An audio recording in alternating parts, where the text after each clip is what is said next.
Chicken নাকি mutton? ও মটনটা অত ভালো লাগে না, চিকেনই ঠিক আছে। চিকেন। হ্যাঁ। তোমার প্রিয় চিকেন আইটেম কোনটা? চিকেনের মধ্যে আমার চিকেন ললিপপটা ভীষণই প্রিয়। Chicken lollipop. আচ্ছা, তুমি নরমালি কত পিস চিকেন ললিপপ খেতে পারবে? 5টা 6টা খেয়ে নেবো। 5-6টা নরমালি? নরমালি। আর আজকে তোমাকে আমি 1 পিস চিকেন ললিপপ খাওয়ার জন্য 500 টাকা করে দেই, তবে ক পিস খেতে পারবে? 10টা 15টা খেয়ে নেবো, 10টা 15টার বেশি। 10-15টা? তারও বেশি এই হতে যে পারে। শরীরের চেহারা, এতে 10-15টা কোথায় খাবে? এই শরীর দেখে মনে হচ্ছে না আমি খেতে পারবো। চলো দেখি আজকে কতগুলো চিকেন ললিপপ খেতে পারে। এই নাও ভাই তোমার প্রথম চিকেন ললিপপ। দেখা যাক ভাই আজকে কতগুলো খেতে পারে। শুরু করব? 3, 2, 1 শুরু করো।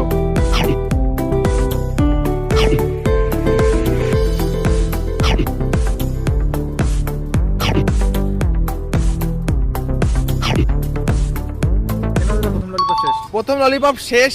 আরো একটা নিয়ে আসি ভাই। একটা তো চলবে না, তুমি দুটো নিয়ে আসো। মানে এক এক প্লেটে দুটো করে? এক এক প্লেট দুটো করে নিয়ে আসো।